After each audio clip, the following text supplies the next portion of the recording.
자, 내용물 및 원료 관리. 이제, 여기서 우리가 청소 똑바로 하고, 그 다음에 그 일하는 사람들을 이제 청결하게 하고, 요렇게 다 했습니다. 그러면은 이제, 화장품을 만들기 위해서 제일 먼저 원료가, 입고되면 어떻게 해야 되는지, 그리고 부자재가 입고되면은 어떻게 해야 되는지에 관련되어 있는 그러한 내용들도 CGMP에서 규정하고 있어요. 그래서 원료가 들어오면 우리가 이러한 것들도 매뉴얼에 맞춰가지고 기존에 내가 주문한 원료하고 똑같은 건지, 그리고 품질 성적서라는 거 여러분들 들어보셨죠, 그죠? 맞춤형 화장품에서도 우리가 원료나 내용물이 들어오면 품질 성적서하고 꼭 비교해라 라고 되어 있었는데, 화장품 회사도 똑같습니다. 품질 성적서도 확인을 하지만 내용물을 채취를 해요. 내용물을 채취를 해서 기존에 내가 쓰던 거랑 성상이나 모양, 향, 뭐 이런 것들이 다 똑같은지 어떤지, 또는 어떤 거는 pH를 맞춰본다든지, 다양한 방법으로 기준서에 적혀 있는 대로 측정을 하고 있습니다. 이게 합격을 하게 되면 우리가 원료 보관실로 들어가는 거고요. 만약에 불합격을 하게 되면 다시 반품을 하도록 되어 있습니다. 그래서 그런 거에 관련되어 있는 내용이 지금 여기 적혀 있고요. 그 다음에 원료들은 선입 선출이라고 해서 먼저 들어온 거를 빨리빨리 써야지만 신선한 원료를 보관할 수가 있잖아요. 먼저 들어와서 뚜껑 열어놨는 거는 쓰지도 안 하고 새로 들어온 것만 쓰고 앉았으면 먼저 들어오는 원료를 다 갖다 버려야 되니까, 그래서 우리가 이러한 것들을 선입 선출 방식으로 쓰고 있습니다. 여기서 출고라고 하는 거는 우리가 화장품을 만들기 위해서 출고를 하는 거죠. 그래서 나머지는 여러분들이 쭉 그냥 가볍게 한번 읽어보시면 될 거예요. 별로 어려운 내용이 없습니다. 그냥 한 번 정도만 여기에 쭉 보시면 객관식으로 풀 수 있는 부분입니다. 이 부분은. 자, 원료의 재평가라는 게 있는데요. 우리가 원료도 그렇고 부자재도 그렇고 다 재평가를 해서 폐기를 하거나 아니면 다시 사용을 하기도 합니다. 예를 들어서 우리가 이 원료 같은 경우는 우리가 입고가 되면은요, 뭐 대부분 그 유통기한이 2년이죠, 그죠? 2년이지만 입고가 되면 우리가 뚜껑을 열어서 쓰지 않습니까? 그래서 CGMP에서는 이러한 원료를 뚜껑 열어서 쓰기 때문에 자체 내에 사용할 수 있는 기한을 별도로 표기를 하고 있어요. 그래서 우리 회사 같은 경우는 뚜껑을 열고 3개월로 결정이 되어 있는데요. 뚜껑 열고 3개월이 지나면 아무리 본래 유통기한이 남아있다 할지라도 우리가 다시 재평가를 합니다. 왜냐하면 그 오일 종류나 이런 것들은 우리가 산패가 일어날 수도 있고요. 또는 이제 다른 물질들은 자꾸 쓰다 보면 이제 반복적으로 하다 보면 이제 그 공기 중에 있는 바이러스가 안으로 들어갔으니까 오염이 일어날 수도 있기 때문에 우리가 그러한 것들을 품질 검사를 다시 실시해서 사용할 수 있을지 없을지에 대한 재평가를 실시하기도 해요. 그렇게 해서 다시 유통기한을 늘리고 이렇게 하거든요. 또는 화장품 용기 같은 경우나 박스 같은 경우에는 이러한 이 보관기간이 지나고 나면 재평가를 실시해 가지고 이미 단종시켜서 뭐 폐기해야 되는 경우, 내지는 법령이 바뀌어서 표기사항이 바뀌어서 폐기해야 되는 경우도 생길 수가 있고요. 또는 화장품 용기에 인쇄가 안 돼 있지만 쓸 수 있으면 뭐 굳이 썩는 물질이 아니니까 유통기한을 1년, 2년 더 늘릴 수도 있겠죠. 그죠? 우리가 보관하는 기간도 더 늘릴 수가 있는 부분이잖아요. 그래서 그런 형태로 해서 기한을 늘리기도 합니다. 이러한 원료의 재평가를 보면 우리가 흔히 수입했는 수입상들이 뭐 원료 기한을 예를 들어서 뭐 1월 31일까지라고 해가지고 원료를 수입을 했는데 수입했는 원료가 사실 너무 많이 남았어요. 그죠? 그러면은 제가 얼마 전에 올리브 오일을 그런 예를 한번 봤었거든요. 올리브 오일이 유통기한이 끝났는데 그 재평가를 실시를 해가지고 그 생산했는 업체에다가 다시 보내더라고요. 재평가를 다시 요구하더라고요. 그래서 그쪽에서 재평가를 실시해서 유통기한을 6개월을 더 늘려주더라고요. 또 그래서 그렇게 원료 자체가 원청에서부터 뚜껑을 안 열었을 때에 재평가를 실시해서 사용할 수 있는 기간을 더 늘려주는 경우도 있습니다. 어떻든 화장품 자체 내에서 공장 내에서는 뚜껑 열었는 이러한 원료들이나 보관하고 있는 부자재라든지 이러한 것들을 다시 재평가를 통해서 사용을 합니다. 자, 그러면 우리가 화장품에 제일 많이 사용되는 게 물에 해당되는데요. 이러한 물의 품질에 대해서도 지금 나오고 있습니다. 우리가 화장품 공장에서 사용하는 물은 다양하게 여러 가지가 있는데 우리가 제일 많이 쓰는 물이 정제수하고 수돗물하고 두 가지를 사용하죠. 수돗물은 우리가 설거지할 때 쓰고 있고요. 정제수는 화장품을 만들 때 사용을 하고 있죠. 그래서 보시면 제품을 만드는 용수는 정제수만 사용하고 있다라고 되어 있고 우리가 설비 세척 즉 화장품 기계를 설거지할 때 사용하는 거는 정제수를 돈이 많은 사람이면 정제수를 쓰고 뭐 돈 없는 사람은 수돗물을 써라 이 뜻은 아니고요. 처음에 설거지할 때는 우리가 수돗물로 설거지를 해요. 근데 마지막 헹구고 할 때는 우리가 정제수로 헹굽니다. 그래서 정제수와 상수를 다 써도 되고요. 아니면 나는 정제수로만 가지고 설거지 할래. 이렇게 회사에서 정해놨으면 그냥 정제수로만 가지고 설거지를 해도 되겠습니다. 그리고 손을 씻을 때는 우리가 수돗물로만 손을 씻죠. 그래서 손 씻기는 상수가 수돗물이에요.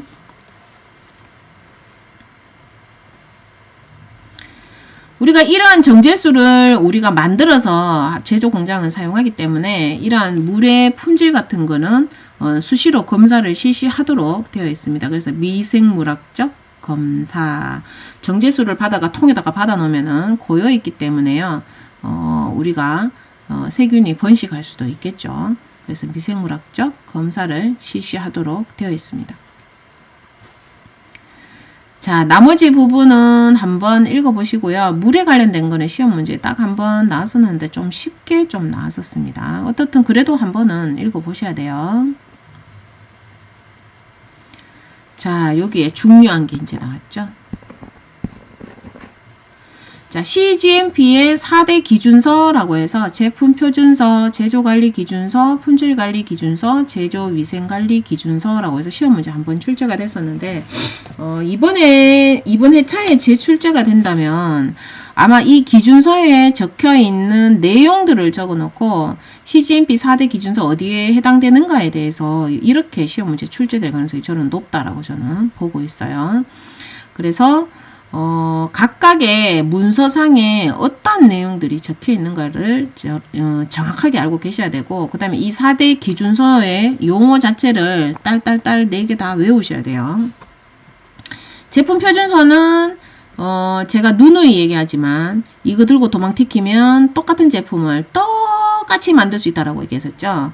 즉, 이 제품 안에는, 이 문서 안에는 화장품의 이름, 화장품의 그 사용되는 원료, 함량, 그리고 만드는 방법, 만들 때 주의사항, 그리고 그 화장품의 우리가 그 포장 박스에 표기했던 그러한 주의사항, 표기법, 그리고 기타 등등 이러한 내용들이 싹 다 적혀 있어가지고 똑같은 제품을 그대로 만들 수가 있습니다. 그리고 이 제품 표준서 안에는 제조 지시서라는 게 다 포함돼서 안에 들어가 있어요. 그래서 그러한 것들을 제조 지시서 자체가 뭐 제품을 어떻게 만드는지 방법이 다 적혀 있습니다.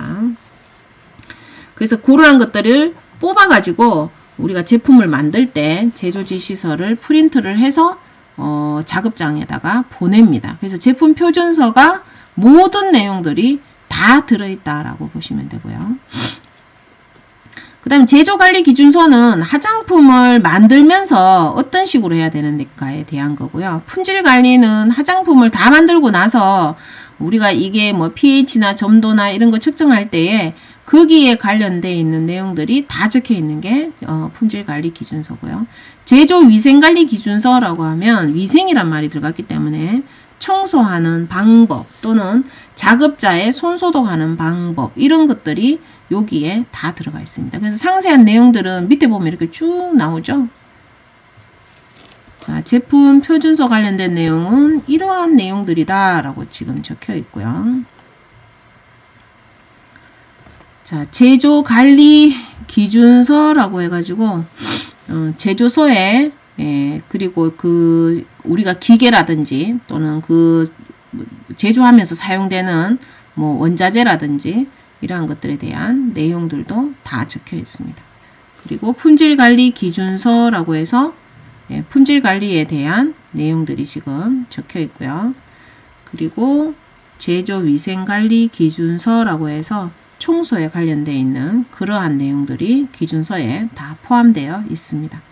그래서 요렇게 정도로만 기억을 하시면 되니까 여러분들이 가볍게 읽어보시고 4대 기준서를 4가지를 다 완벽하게 외우셔야 되겠죠.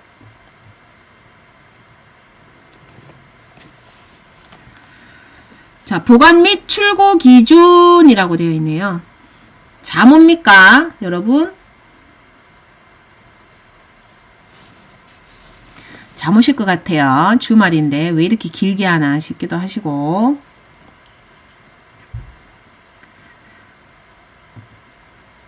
자, 보관 및 출고 기준에 보시면은요. 완제품은 적절한 조건하에 정해진 장소에서 보관하고 주기적으로 제거 점검을 해야 됩니다.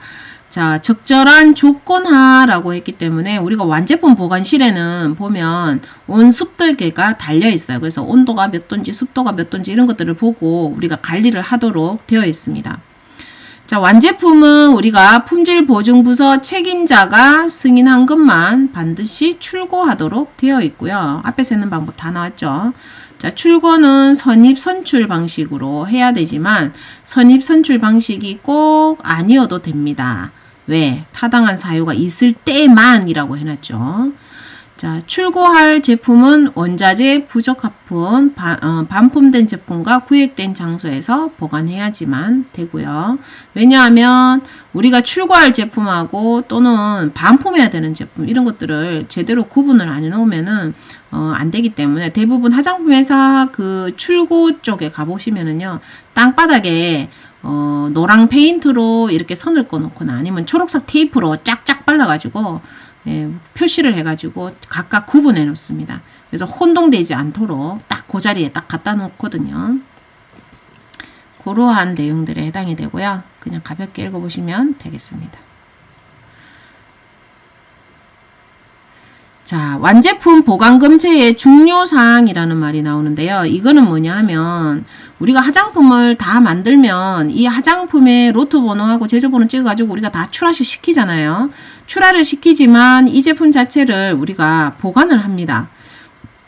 보관하는 이유가 뭐냐 하면 얼굴 뒤집어졌다고 신고가 들어온다든지 또는 중간에 안정성이나 이런 부분이 내가 좀 걱정돼서 실험을 좀 실시해 봐야 되겠다 싶어서 일부러 보관을 해요. 그래서 대부분 2개 이상 보관을 하거든요. 여기 보시면 실험을 2번 실시할 수 있는 양이라고 했기 때문에 완제품을 뭐 반틈 쓰고 놔두고 반틈 나중에 하고 이런 식으로 안 합니다. 그래서 2개를 보관해요. 2개 보관.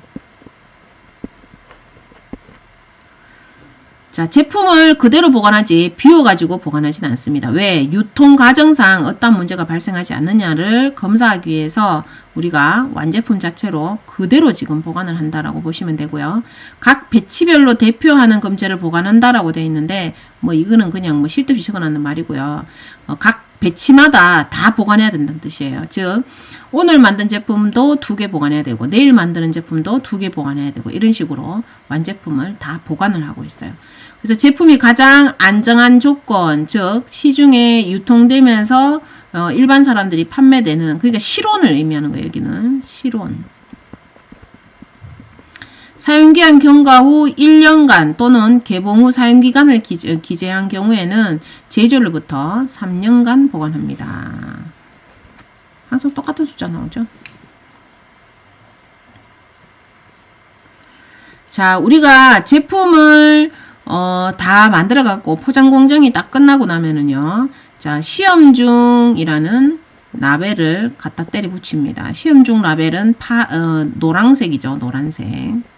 자, 노란색으로 시험 중이라는 라벨을 딱 붙여놓고 보관소에다가 보관을 합니다. 자, 그러면은 우리가 제품 시험을 실시를 하러 갔다는 뜻이죠. 그죠? 시험 중이라고 붙였으니까 시험하러 간 거죠. 그래서 제품 시험에 합격을 하면 우리가 합격이라는 파랑 딱지를 갖다 붙입니다. 갖다 붙여가지고 그 다음에 보관을 하고 출하를 시킵니다. 이 보관할 때는 대부분 바깥으로 끄집어냈으니까 출하하는 칸에는 아까 구분선이 되어 있다라고 했었죠. 그죠? 줄 쫙쫙 끊었는 데다가 얘를 팔레트 통째로 갖다 내놓고 바로 출하를 시키고 있어요.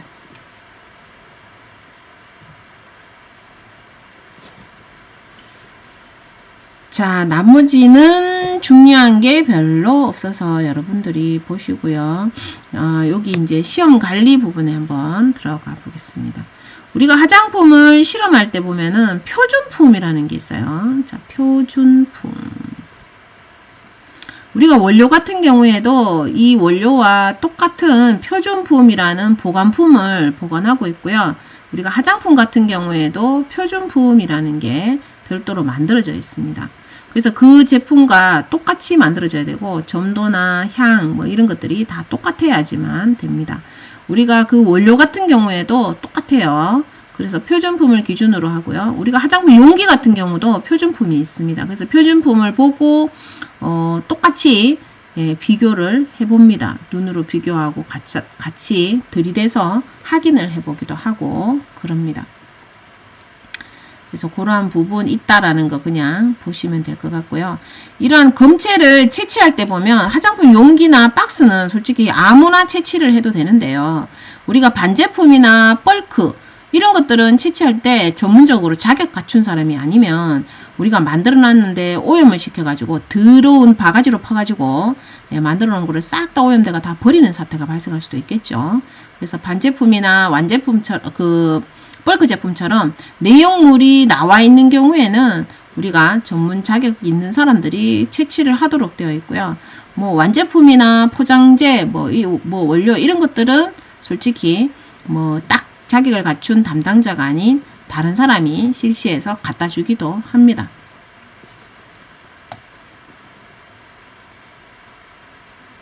자, 그 외에는 여러분들이 쭉 보시고 우리가 폐기를 할 때는 폐기할 때도 보면 품질 보증 책임자의 승인이 있어야지만 폐기를 한다라고 우리가 앞에 얘기했었죠. 그죠? 재작업을 할 때도 똑같다라고 얘기를 했었고. 자, 기준 일탈에 관련되어 있는 내용들이 지금 여기에 상세하게 지금 나와 있는데요. 자, 기준 일탈은 원료, 포장재, 벌크, 완제품 이러한 것들이 적합 판정을 벗은 적합이란 말만 나오면 무조건 기준 일탈이라고 주관식으로 써놓을 수 있어야 된다라고 제가 얘기를 했었고요. 기준 일탈이 주로 어떤 걸 말하는지 여러분들이 다시 한번 더 읽어보시고요. 이러한 기준 일탈이 일어났을 때에 모든 것들은 품질 보증 책임자가 결정을 한다라고 되어 있습니다.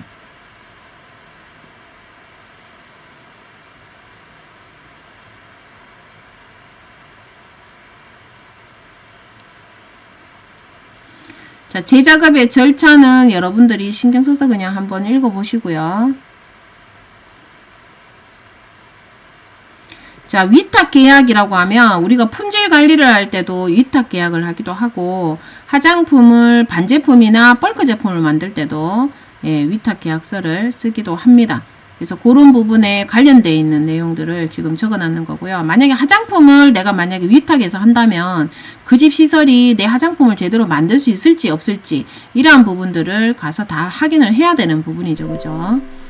그래서 그러한 내용들을 그냥 뭐 당연한 내용들을 그냥 이렇게 쭉 적어 놓은 것에 해당이 됩니다. 그래서 3단원은 좀 많이 쉽죠? 자, 일탈에 관련된 내용들도 상세하게 한 번 더 나왔습니다. 그래서 일탈은 우리가 아까 합격 판정이 아닌 그 외의 활동, 즉 화장품을 만들거나 또는 품질 관리를 하거나 여기에 관련돼서 시킨 대로 똑바로 안 했을 때에 발생하는 게 바로 일탈에 해당이 됩니다. 그래서 이 일탈에서 보면 중대한 일탈과 중대하지 않은 일탈을 구분할 줄 알아야 되는데요. 중대한 일탈이라고 하면 이거는 너무 많이 벗어나가지고 화장품을 원상복귀시킬 수가 없을 때 내가 만들자고 의도했는 화장품이 나오지 않고 의도하지 않은 이상한 화장품이 탄생하는 것을 우리는 중대한 일탈이라고 하고 있습니다. 그래서 요 디귿에 보시면 두드러지게 설정치를 벗어난 경우, 그러니까 즉 설정치를 조금 벗어난 경우는 우리가 중대하지 않은 거고요. 이게 많이 벗어나게 되면 중대한 일탈로 보고 있습니다. 여기도 보면 품질 결함이 예상된다라고 했기 때문에 잘못하면 이게 재작업이 안 돼가지고 다 버려야 되는 그런 사태가 발생할 수가 있겠죠. 그리고 이 전혀 다른 방법으로 만들게 되면 나는 크림을 만들려고 했는데 뭐 이 사람은 뭐 로션도 아닌 것이 토너도 아닌 것이 이상한 것들을 만들어 놓을 수도 있는 상황이고요. 또는 뭐 A를 B로 부라 했는데 B를 A로 부가지고 완전히 다른 물질이 생성됐을 때 미셸이 다른 모양으로 형성된다든지 그러했을 때도 문제가 발생할 수도 있겠죠. 또는 기계가 고장 나가지고 못 돌렸을 때 이거 잘못하면 제가 다 버려야 된다고 했죠. 그래서 전혀 다른 물질이나 완전히 버려야 되는 비상사태가 발생하는 것들을 우리는 중대한 일탈이라고 하고 있습니다. 그래서 중대한 일탈과 중대하지 않은 일탈을 외우실 때 중대하지 않은 일탈을 외우는 사람은 바보죠. 그죠? 중대한 일탈만 알고 있으면 나머지는 중대하지 않은 일탈로 알고 있으면 되겠습니다. 여기 보시면 만들 때도 전혀 다른 방법을 쓰고 품질 검사를 할 때도 전혀 다른 방법을 사용했다라고 되어 있잖아요. 전혀 다른 방법을 실시하면은 절차서하고 다른 방법으로 썼기 때문에 완전히 문제가 다른 그거에 해당이 되죠.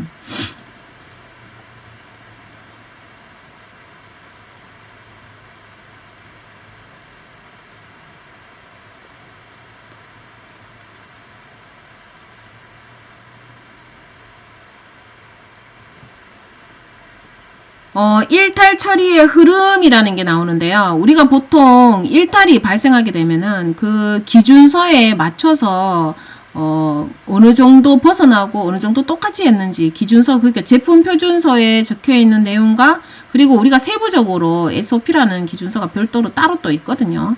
그래서 그러한 아주 세부적으로 적혀 있는 것들이 있어요. 거기에 맞춰서 똑같이 했는지 아닌지 우리가 일일이 문서와 비교를 해서 조사를 하고 후속 조치를 하고 그런 식으로 진행을 하고 있습니다. 그래서 이 부분은 그냥 한번 읽어보시면 될 것 같아요.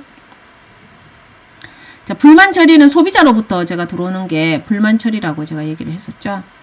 그래서 불만 처리에 관련되어 있는 내용들도 다 기록을 하고 우리가 그 주기적으로 이러한 부분에서 뭐 제품의 결함이 파악되면은 어떻게 합니까? 안정성 보고를 실시하죠. 네, 안전성, 죄송합니다. 1년에 2번 안전성 보고를 하고 있습니다.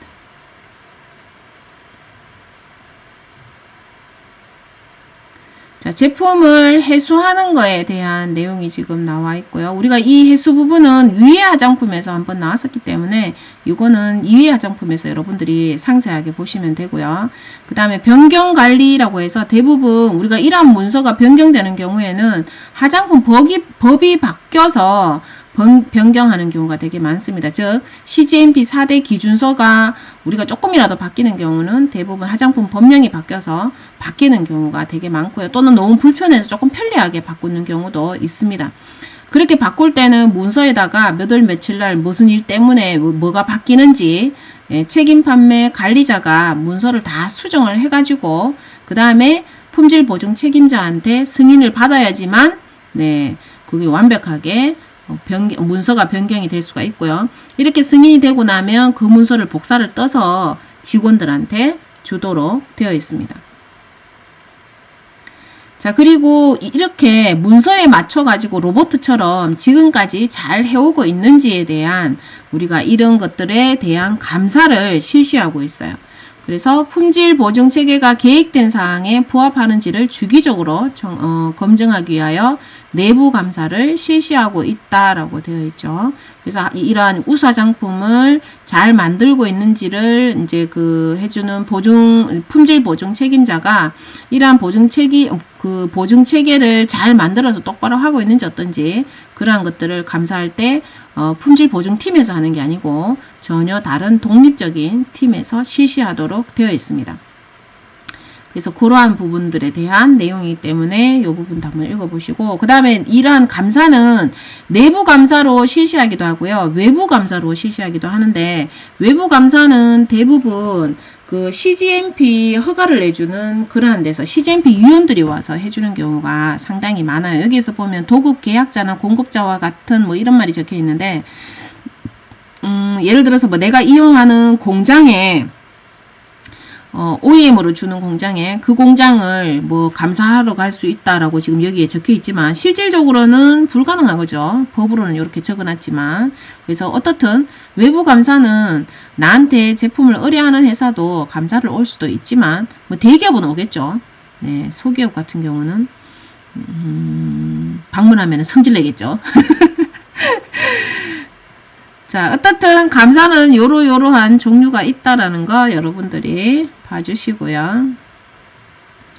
자, 그 다음에 문서 관리에 관련된 부분이 있는데요. 이러한 부분들을 문서를 고치고 또는 어떠한 일을 작업을 완료하고 이러면 다 하고 나서 사장님한테 문서로 가서 얘기를 하고 다 해야 되는데 최종적으로 마지막에 이제 그 4대 기준서를 작성하고 보관하고 수정하고 이런 부분은 예, 문서기신이 하고 있습니다. 예, 책임 판매 관리자가 하고 있죠. 자, 그런 부분에 해당되는 내용들이고요. 예, 별로 중요한 내용은 없습니다. 이제 골치 아픈 내용이 여기서 벌써 나왔죠. 지금까지 오늘 하루 종일 배웠는 거는 사실 지루할 정도로 예, 그냥 뭐 한두 번 읽으면 넘어갈 수 있는 예, 맞출 수 있는 그러한 객관식에 해당이 됐었고요. 자, 여기에서부터는 골치 아프게 숫자들을 네, 다 외워야 되는 네, 그런 상황에 해당이 됩니다. 즉, 유통화장품 안전관리 기준에 해당되는 실질적인 내용에 해당이 되죠. 우리가 이러한 화장품들을 잘 만들기 위한 시설, 소독, 뭐 원료 관리, 뭐 어떻게 해라, 뭐 문서 잘 적어라 이런 내용들이 전 직원을 교육과 훈련을 통해서 로봇화 시켜라 이런 내용들이 우리 오늘 하종이 나왔던 내용들이었고요. 이렇게 화장품들이 다 만들어지고 나면 그 다음에는 지금 여기에서부터 나오는 요 기준에 맞춰서 검사를 실시하도록 되어 있습니다. 그래서 유통 화장품, 팔리고 있는 화장품의 안전관리 기준, 즉 품질 관리를 할 때에 여기 맞춰서 실시를 해요. 자, 그래서 여기에 보시면 제목으로 비의도적 유래 물질이라고 되어 있는데요. 이거는 여기에 나오는 중금속인 순, 카드뮴, 안티몬, 비소, 니켈, 납, 디옥산 이런 것들은 우리가 보면 사용할 수 없는 원료에 해당이 되거든요. 사용할 수 없는 원료인데도 불구하고 예, 비의도적 유래된 물질, 즉 내가 안 집어넣었지만 저그 마음대로 멋대로 생긴 물질에 해당돼요. 즉 저그 마음대로 화장품 만들어 놓으니까 화학 반응을 일으켜서 예, 생겼다라고 보시면 되겠죠. 그래서 비의도적으로 유래된 물질, 저그 마음대로 화학 반응을 일으켜서 생긴 물질 이렇게 보시면 돼요. 자, 첫 번째 보시면 수은이 그람당 1마이크로그램 이하라고 되어 있죠. 그래서 요 숫자를 여러분들이 다 외워야 돼요. 자, 보시면 잘라서 외워야 되죠. 첫 글자만 외워야 돼요. 수, 카, 1, 5, 안비니. 이거는 한꺼번에 외우셔야 되죠. 안비니는 똑같이 10. 납, 디프, 메포. 첫 글자만 외우시는데요. 여러분들이 여기에 숫자를 무조건 다 외우셔야 돼요.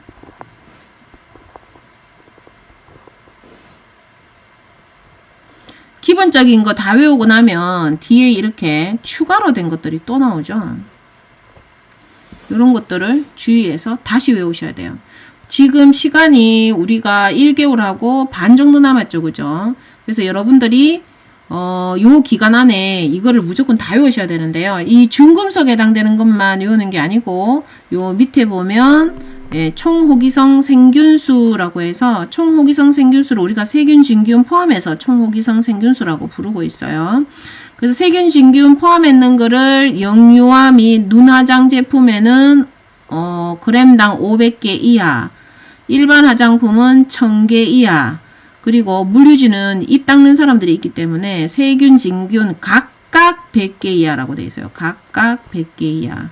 요렇게 했을 때만 합격에 해당된다는 뜻입니다. 요 기준에 맞췄을 때만 합격에 해당이 되는 거고요. 그 다음 마지막에 보면 대장균, 녹농균, 항색포도상균은 한 마리도 검출되면 안 됩니다. 그래서 요거 주관식으로 한번 출제가 됐었는데요. 요거는 굉장히 중요하죠.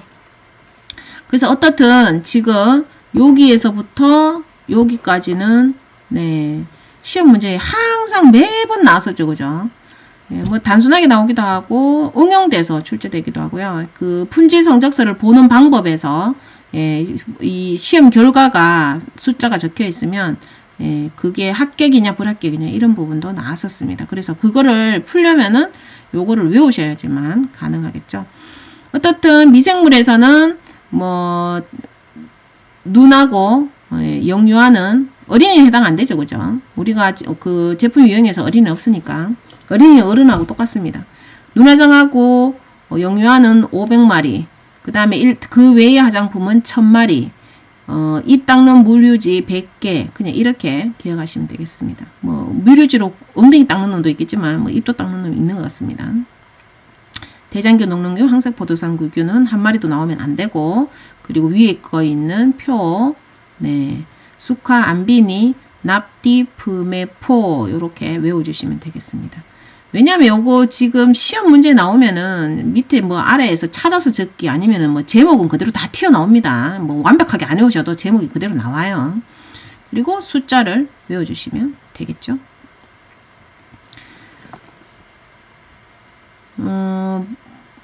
뭐 니켈, 납, 메탄올, 뭐 포르말데하이드 이런 것들 나오면 시험 문제 되게 헷갈리죠. 다른 건 숫자가 한 개씩밖에 안 나왔으니까 상관없는데.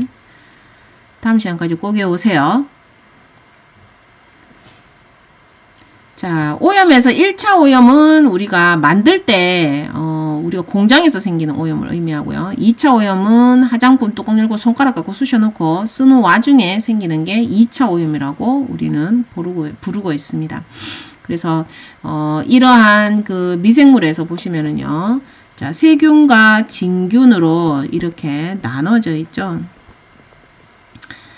진균은 곰팡이를 우리가 대부분 곰팡이류 종류를 진균이라고 얘기하고 있고요. 그 다음에 이러한 세균과 진균은 우리가 이 발육하는 생육하는 온도 자체가 틀립니다. 그리고 우리가 대부분 그 보존제를 보시면은요, 그 보존제의 pH가 약산성으로 그 약산성일 때 가장 그 뛰어난 보존력을 가지고 있다 이런 말들이 많이 나옵니다. 그래서 이 pH 조건에서 보면 약산성이 지금 여기에 다 나오죠, 그죠? 그래서 이 보통 보존제를 사용할 때에 그 보존제가 가장 효과가 좋은 그러한 것들이 사용하는 보존제마다 다 틀리게 나와요. 근데 그 보존제를 썼는데 만약에 뭐 알카리로 만들었다. 뭐 이런 식으로 하게 되면 보존제의 성능이 떨어지는 경우도 되게 많습니다. 그래서 그런 부분을 주의해서 보존제를 사용을 해야 되죠. 그래서 균 종류를 보시면 항색포도상구균, 대장균, 녹농균 이런 것들이 세균에 해당이 되고요. 진균에 해당되는 게 칸디다균, 질염균을 의미합니다. 그리고 우리가 빵에 피는 푸른 곰팡이 이런 종류들을 의미하는데요. 어떻든 우리는 진균이라고 하면 곰팡이류에 해당된다라고 보고 있고, 이러한 곰팡이류 종류들이 좋아하는 것들은 우리가 푸른 곰팡이가 빵에 많이 피잖아요, 그죠? 그래서 빵은 우리가 전분 네, 이런 종류들이라고 보시면 되고요. 당질, 뭐 식물성 성분 뭐 이런 식으로 되어 있네요. 그리고 이거는 우리가 사람 몸에서 우리가 많이 발생하는 거기 때문에 보시면 동물성 성분, 단백질 이런 말들이 나와요. 여기서.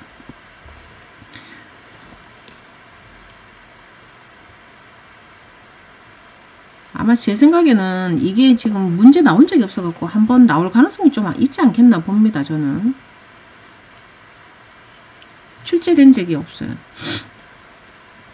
자, 그리고 우리가 유통화장품에서 보면 양이 적게 들어있어도 짜증나죠, 그죠? 그래서 내용물을 100g이라고 적어놓고 97g까지 달아도 합격입니다. 그래서 여기 보시면 평균량 97%라고 되어 있죠. 우리가 3개로 실험하다가 불합격 나면 6개, 그 다음에 9개 이런 식으로 실험을 측정을 하도록 되어 있습니다.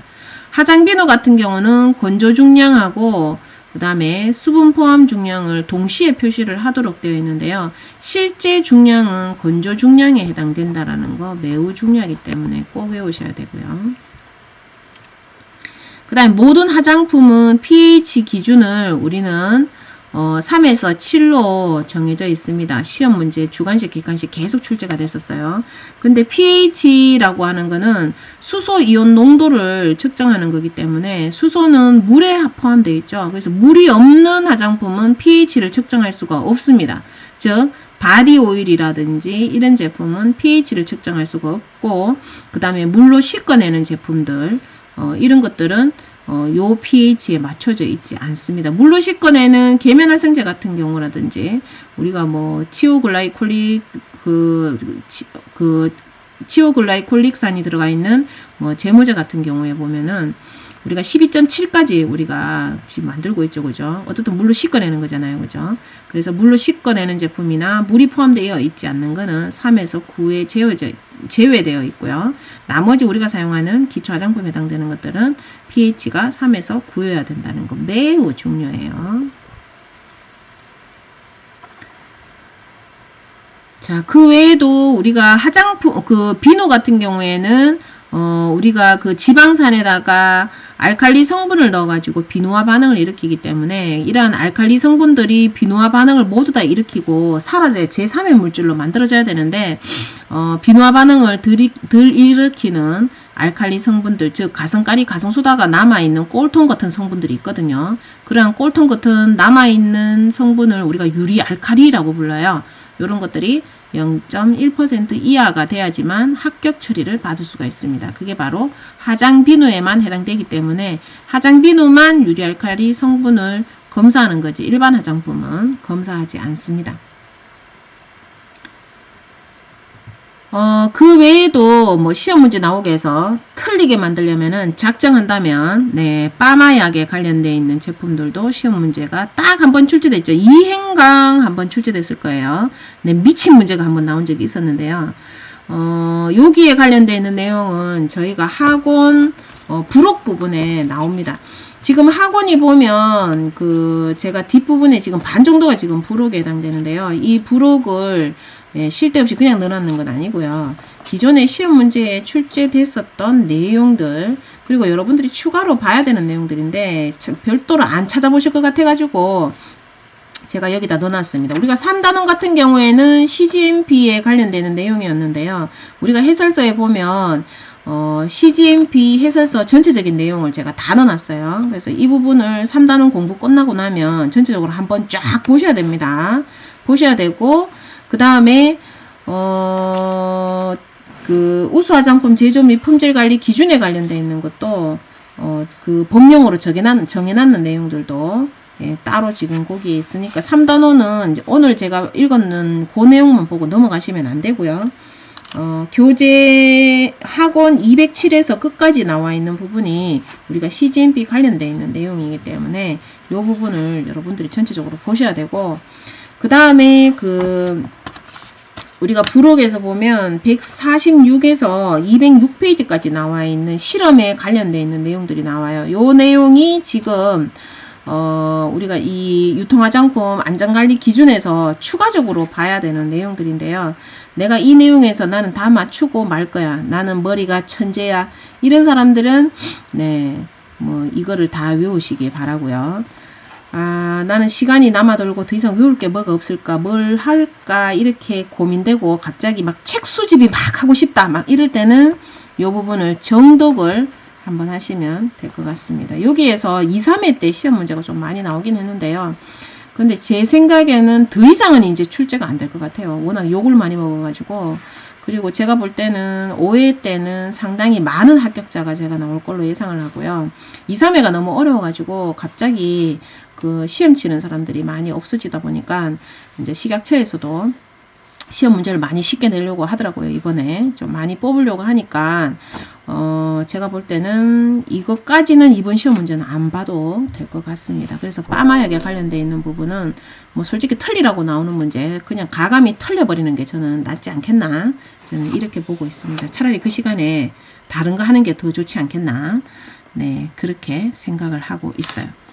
자, 여기에서 보면 우리가 디설파인드 결합, 이황화 결합, 요게 시험 문제에 한번 나온 적이 있었어요. 이황화 결합, 디설파인드 결합이라는 게 주관식으로 한번 나온 적이 있는데 나중에 기출문제 한번 확인 한번 해보세요. 여러분들 수고하셨어요.